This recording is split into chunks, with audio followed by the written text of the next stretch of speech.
Welcome to Emotional Sobriety. Yesterday, sometimes I'll contemplate shooting you guys a text with ideas as to like the theme or whatever. But like, I was just like, man, with all that we've got going on, like we don't really need to like premeditate much. We're gonna find plenty to talk about on today's episode. Yeah, so you got to be careful with the old guys, though. You go like, what do you want to talk about today? My shoulder hurts. Oh, it's yeah. like organ recital. Yeah. What the organ recital? That's when mom made that up. Yeah. Oh, that's great. I love old people at organ recital. That's a good one for your mom. That's good. It's so funny because my dad, she complains about him doing his organ recital to her. Mm-hmm. And I'm like, man, it could, if the shoe was on the other foot, like, you're in no position. I don't think I say this to her, but like, I'm like, you're in no position to really like, to be exasperated with, him doing something that could just as easily, people get old. They, their body's not optimum. I mean, it's true because I mean, one of the things I've noticed about, getting older is the idea I mean, in little things. I mean, it can be about complaining about my body and stuff, but even just the there's a reason these things are classic and cliche is the old person getting the ear of a younger person and just telling stories. It's like I catch myself talking to somebody getting off on something with a clerk at the grocery store, and I have to catch myself and realize there are people in line, and I'm standing there. I'm not holding the line up generally, but it's like I'm still trying to wrap up my story like it fucking matters to wrap it up. It's like and they really, a lot of them start when I was your age. It's like right. I've already started doing that, so it's all good. Yeah. Well, how old are you? I'm 37.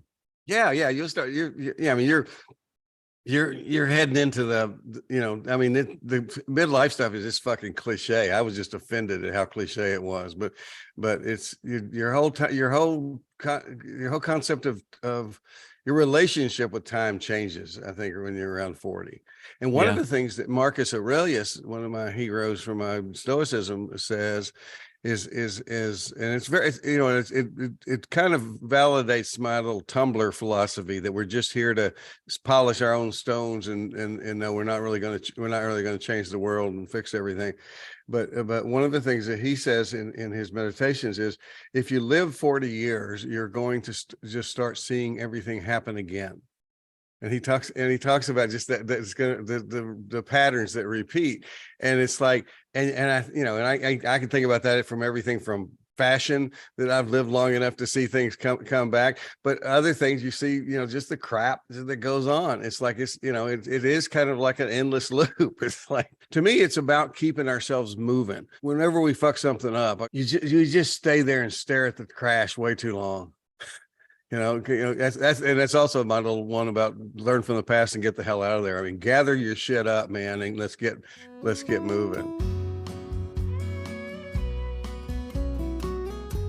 Well, it never stops, guys, does it? Life there's no way to pause on life. It keeps throwing us curveballs, and lately it's been a bit of a hailstorm. I kind of mix metaphors there, but shit's been real. We've been encountering challenges, and yet we've been rising every day. In many cases, we hit a meeting, we do a podcast, we show up together on the group and workshop principles, notions of what emotional sobriety is and how we can put it to work for us in our lives. And Allen is back with us this week with a banger of a episode theme. So I'm just gonna let him take it from here. But before he does, I want to, you said mixed metaphor. I want to give you my best mixed metaphor that a client came up with one time. She was just distraught as hell, and see if I can remember it. She said, and she did not do this with humor. She was tears running down her face. She said, I'm a sinking ship stranded at sea at the end of my rope, and there's a train coming right for me. There you go. It's like, and my beautiful therapeutic self, my follow-up question was, how's the train getting to the ship?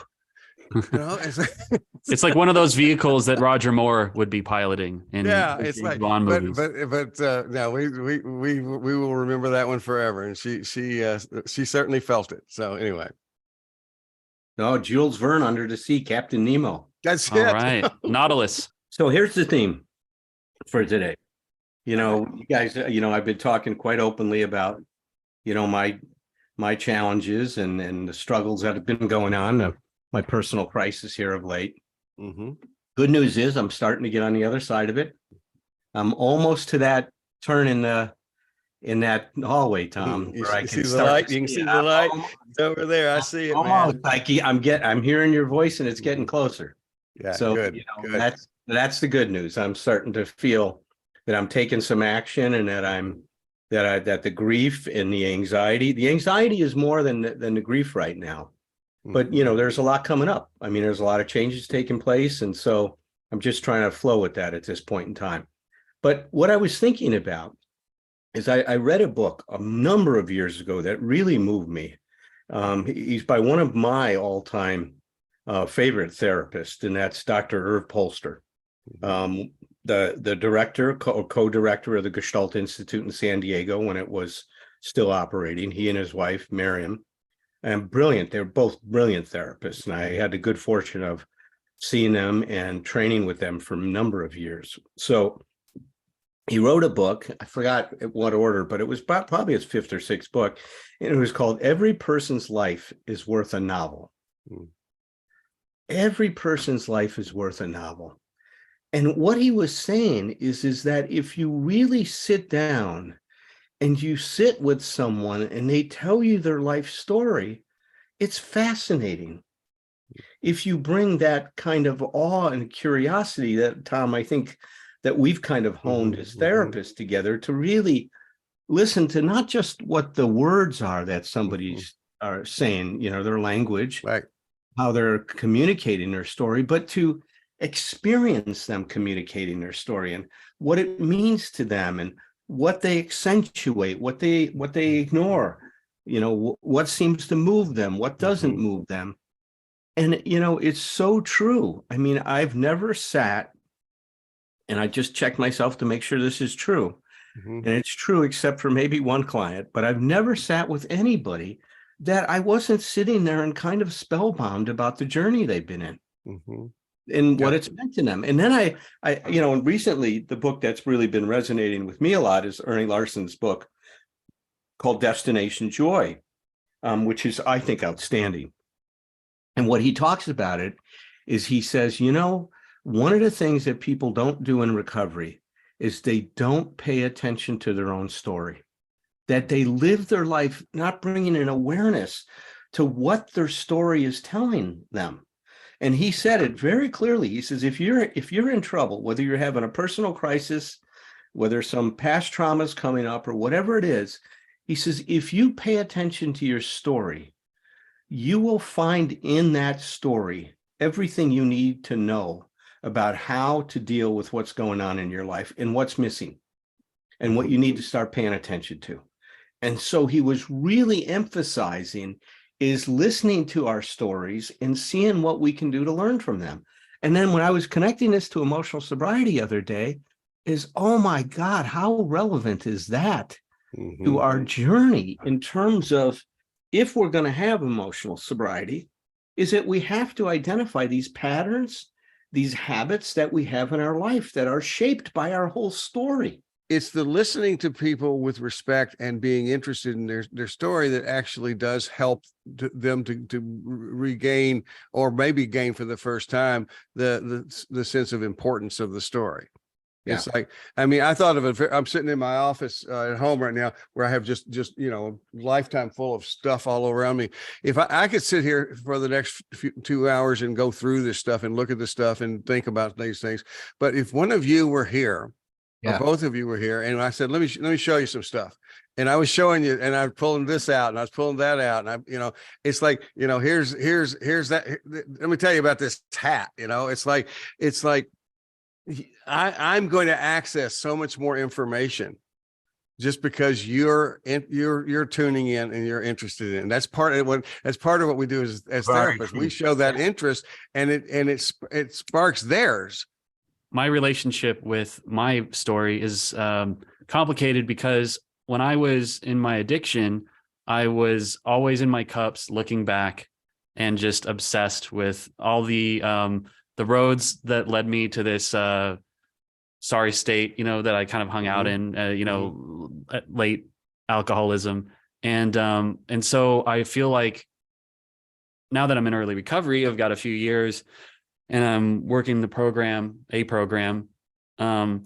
I have a reluctance, I think, to kind of like to look back, to consider the scope of everything, because I equate so much of that behavior with a kind of like lack of presence and a kind of obsession with the road's not taken. And I realize that like part of presence is that you're absorbing the whole story, looking at the whole story. And but see, that's part of the story though. See, Patrick, what I would say to you is that looking back and seeing that period is part of that novel that you've written.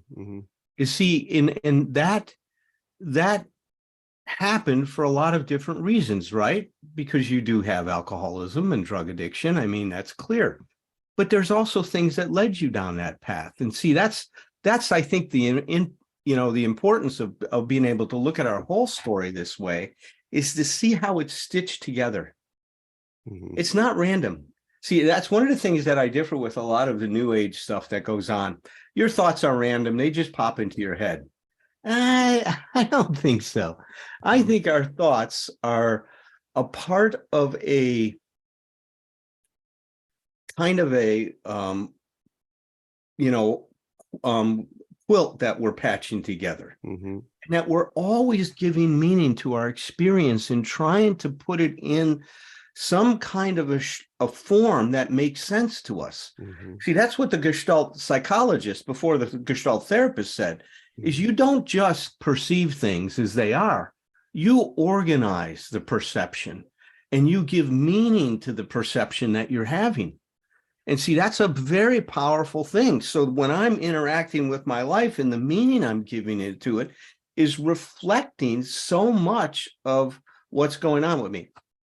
You guys know I'm doing a lot of work right now and really trying to dig into, use this, gut-wrenching pain I've been in for some value, right? Is, trying to get as much out of this as I possibly opportunity. Absolutely. I don't want to suffer needlessly here. I want to suffer with some kind of purpose in mind, so I can endure that suffering, which helps a lot. But one of the things that Dr. Miller, one of the therapists I'm working with, he pointed out to me, he says, because you guys heard me talk about when my, father died, that my life changed. Well, I really got in touch with it. It wasn't when he died. It was when he got cancer. That's when I stopped feeling safe. Because all of a sudden, this man that I saw as invulnerable was very vulnerable. Was he vulnerable, man? This cancer, he was doing everything he could fight it. Now, back in 1963, they won a lot of things. I mean, I think it's a death sentence. That's death sentence, man. It's absolutely. I believe my grandfather found this clinic in Mexico that was extracting Laetrile from avocado pits and injecting it, and he went down to try that. It didn't do nothing. It was one of these hokey things that willingness to go to any lengths, though. Oh, God. That's the determination. Man. You got a death sentence, you'll move heaven and earth to try to deal with it. But all of a sudden, what I got in touch with, that's when my sense of security just vanished. It was like up to then, my dad had the controls for a force field in his hands. Right. And then all of a sudden the cancer hit and he lost the controls. He couldn't protect me anymore. Couldn't protect the family. And then when my mom walked in that day and said, your daddy died, and then walked out of the room. Nobody's going to put that force field up. Mom's not going to do it. My grandfather sure couldn't do it. So what happened? Little Allen, 11-year-old Allen says, I'll become self-reliant. I'm not going to need anybody. I'm not going to need anything. I'm not going to want anything. Now, that was what I had to do to deal with feeling so unsafe and scared. You know, I've known Roger for what, God, almost, 40 some years at this point in time. And he just gave me feedback. He says, Al, in all the time I've known you, you have never owned that you felt safe and scared, unsafe and scared. You always go around like you're invulnerable and you can handle anything. And he says, my God, you're opening up a whole new part of your consciousness that had been walled off. Well, shit, I want those fucking walls back sometimes, man. Right. God, put them back, get them up. But then what he said to me, and this was brilliant. He was putting together my novel for me when I had this session with him. He says, self-reliance can't fill that wound. It cannot give you what your mother didn't give you. It cannot give you what you needed at the time because you're not capable of it. You're just not capable of it. You're 11 years old. So he says, when self-reliance starts to fail, you look for something outside of you. And he says, I believe alcoholism and drug addictions are a disease of self-reliance. That we turn to that for that personal freedom to help us feel invulnerable. So he said, your whole life, Alan, has been a test of your invulnerability. And so, who joins the Marine Corps at 17? A kid trying to be invulnerable. Who volunteers for Vietnam at 18? I did. A kid trying to be invulnerable. Who drank with complete abandon for his safety? That was me. Who did shit in Vietnam that you shouldn't be doing if you want to live through the war? That was me. You need somebody to walk point? I'll walk point. You need me to do something stupid? I'll do it. I'll volunteer.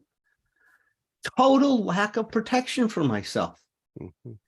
I'll tell you guys, that's part of my novel is now being written into the pages. And it wasn't there before, Tom. I couldn't see it, man. Well, the information was there, and it's the organization of what you're doing. It's all, that's one of the things that, we keep coming back to a lot with emotional sobriety and some of the therapy we do is basically everything you're looking for, you already have.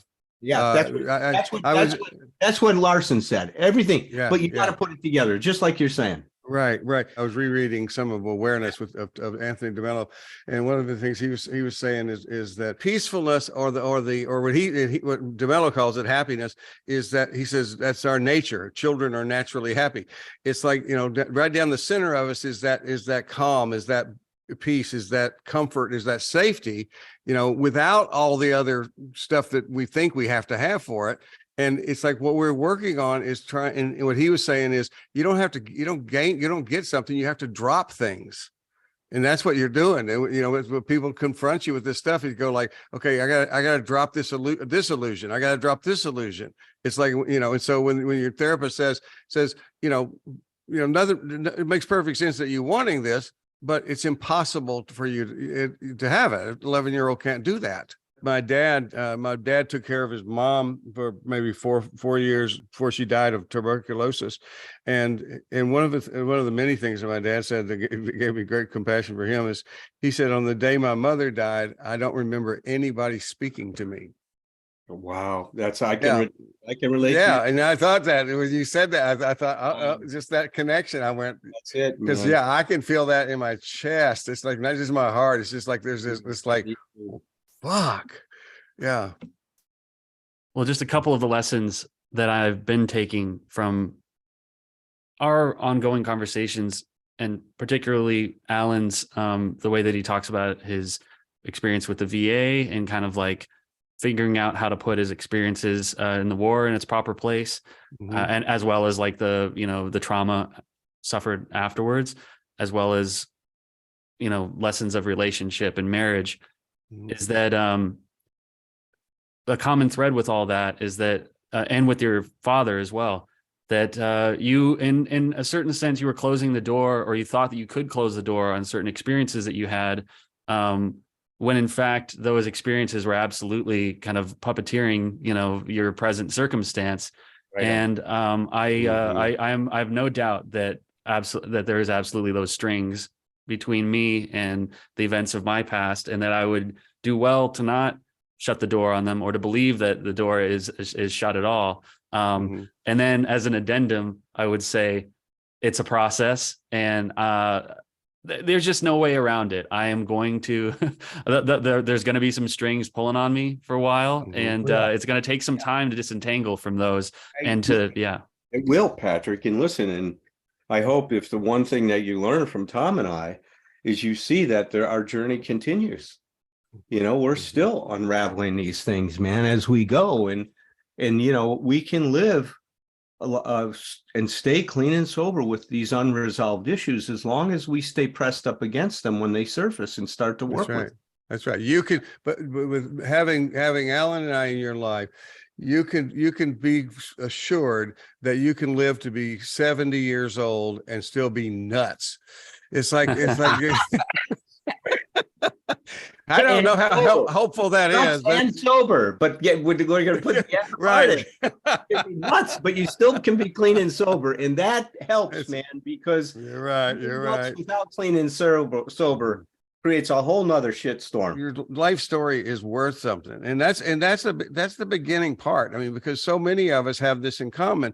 Whereas even, you know, maybe even especially those of us who've been grandiose as hell at times and arrogant, it's like, you know, there's a lot of blank space and empty space underneath that arrogance, and the idea is, you know, that we need to understand, and it's hard to get that. No, my story does matter. It's a humorous thing, but I use it to demonstrate how this works. Is I say, even if you think you're not superstitious, say in a loud, powerful voice, everything in my life is better than it's ever been. And then notice who speaks next in your head. And it's going to be the superstitious guy who says, "Oh my fucking God, do not say that out loud." Yeah, I like that, Tom. I like that. One other thing that I realized with this invulnerability stance, he said, when you turn to the alcohol and the drugs, that didn't work. Yeah, because you cannot cure the pain that was inside of you by using alcohol and drugs. It just doesn't do it. For a minute, you might feel okay, but it's a minute. He says, so when that doesn't work, he says, the next thing that everybody searches for, and sometimes it goes in the other order. Sometimes you do this before, and I think I did it before that too, is you find a woman to fall in love with. So many people have said is how we project this unfinished business on our partner, hoping that they're going to be what we need it to be okay early on in our life, right? That they're going to provide that for us. That and a lot of times that hope is so deeply unconscious. We only may see little kind of snippets of it, right? Little moments where I'm wondering what that's about. That's that dependency, right? You're going to make me whole. And he said to me that the thing that got, he says, all of your interactions with Jess seem to have so much at stake. Wow. There's so much writing on it. And oh my God, I could see that. It's because I'm just waiting for her. Please, please, please make me whole. Please heal this wound. Please give me what my mother never gave me. That little boy inside is just dying to hear the right words, right? That I'll take care of you and love you no matter what. I'll make you feel safe. You know, they never came. You know, that's not her job. She can't do that. She's living her own life and got her own struggles. But then I got in touch with it, is that then when that doesn't happen and I get disillusioned, what do I go to? Self-reliance. I withdraw in the relationship emotionally. And Dr. Kempler said something a long time ago, and it's coming back now to haunt me or really to inform me. He says, when somebody files for the divorce, they're the second person to leave the marriage, not the first. Wow. That's great. That's beautiful. And isn't accurate. that amazing, man? And I can see now, look, you know, I'm not going to take 100% responsibility. My sponsor, Tom McCall, is saying, Alan, no, she's got to take responsibility for how she's dealing with her feelings. That's not your responsibility. Right, but that makes a point. It makes a point that is about your it's like it isn't taking her inventory, it's helping you take yours and to realize, wait a minute, I have a part in this, and it's like I've contributed to this, and that's what we got to look at, is our part. Man, and you know, my quest now is I'm hoping that this work I'm doing, you know, I don't know, at this point, I doubt very much that our marriage is going to be reconciled. But I hope that whoever ends up in my life next, that I'm able to start to break this pattern and be able to love and be loved in the way that I really would love to before my time on this planet's over. So that's the work I'm doing now, you guys. And that's how my story, how my novel, and my sponsor keeps telling me, man, he says, Alan, he gave me an affirmation. I think I read it to you guys at one point. He says, one of the lines in the affirmation is, my amazing life is not over. That's great. My amazing life is not over. It's still being written. Well, between last week's podcast and this one, I had a birthday, 5 years sober. And 5 years, baby. Congratulations, Come on. Yeah. And what I'll say about my I think novel, you can stop referring to you always as early recovery. I Is don't five- know how to measure that, but I think, I think you're moving into having a bit of a, don't let's go to your head, but I think you have more of a veteran status now at this point. Well, yeah, it's like my first baby tooth has kind of like punctured the gum now. And but what I'll say, and I want to ask you yours, Tom, but I think like a theme is start in recovery, in physical sobriety, in nascent emotional sobriety. A theme is finally starting to emerge in my novel. And I think it has to do with service and creativity and connection and relationship to other people. Which were all three things that were completely diminished by my addiction over a couple decades. And I think that along those threads is where, the meaning of my life and kind of like the business of my life is going to progress. But I'm just at the beginning because I put those things on hold when I fell into the alcoholism, into the drugs and other obsessive behaviors. But that's me. That's my story. How would you define yours at this point in time, Tom?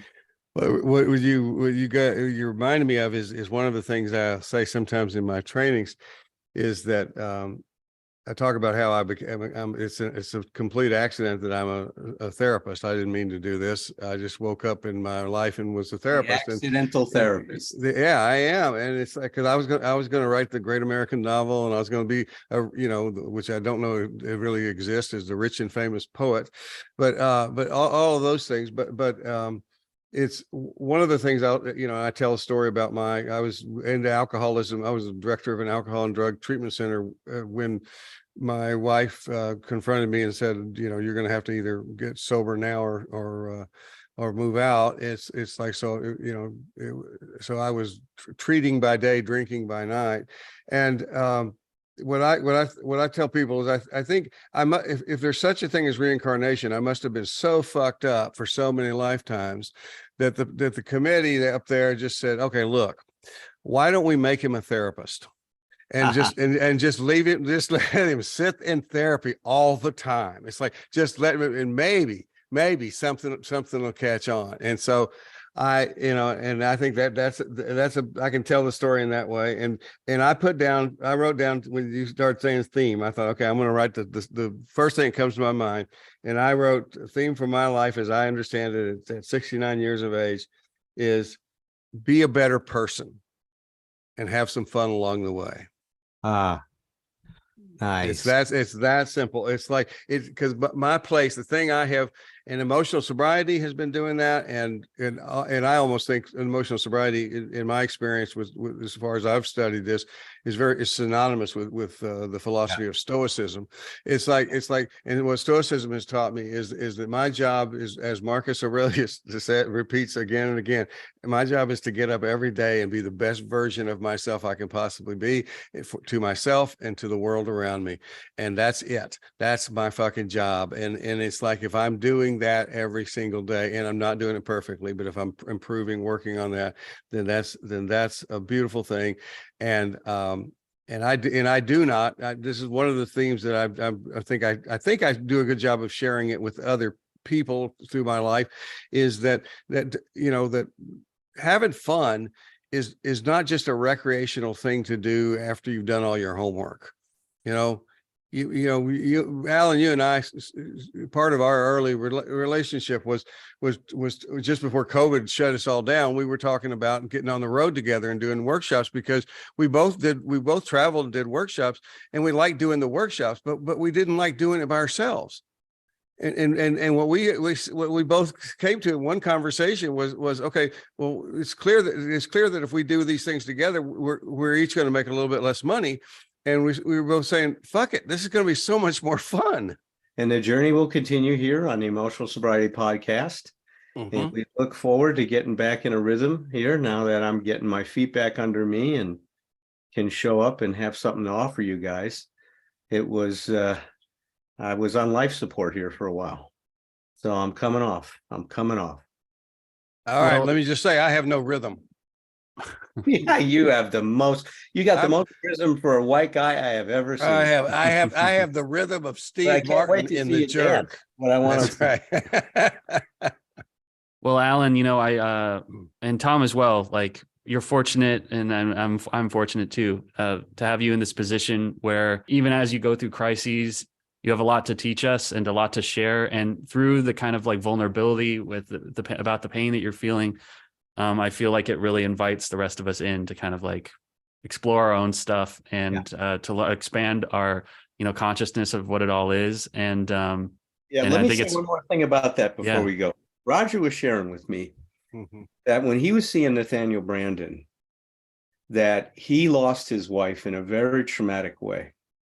I think she had epilepsy, and she had a stroke when she was swimming, and she drowned. And he came home and found her in the pool.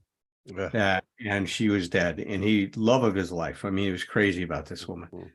He said he brought that vulnerability with him to all of his sessions. He would cry about it, and then after and I've been experiencing this too, because you guys know how open I've been about it with most people. I'm not 100% open with it. There's some clients that I don't have that kind of relationship with. But it's been remarkable to me, first of all, how generous my clients are. How every one of them have been willing to say how much they care about me and support me and love me. And it's really interesting to open that up and see that can be part of the therapy process too. Absolutely. It's really human. So I just want to thank everyone for all the support. You guys, beautiful. And you guys, especially, but everyone else out there, thank you so much. It means the world to me. Tend your life, tend your myth, cultivate your narrative with whomever you're with. Then with glass in hand and children on one knee, bring some stories, bring your stories back to me. It ain't a crime to be a human. Never be ashamed to be yourself. Rest assured that whatever you're doing will entertain me like nobody else. So here's to us, my old friends, until it's time to drink the wine and break the bread again. With glass in hand and children on one knee, bring some stories, bring your stories back to me.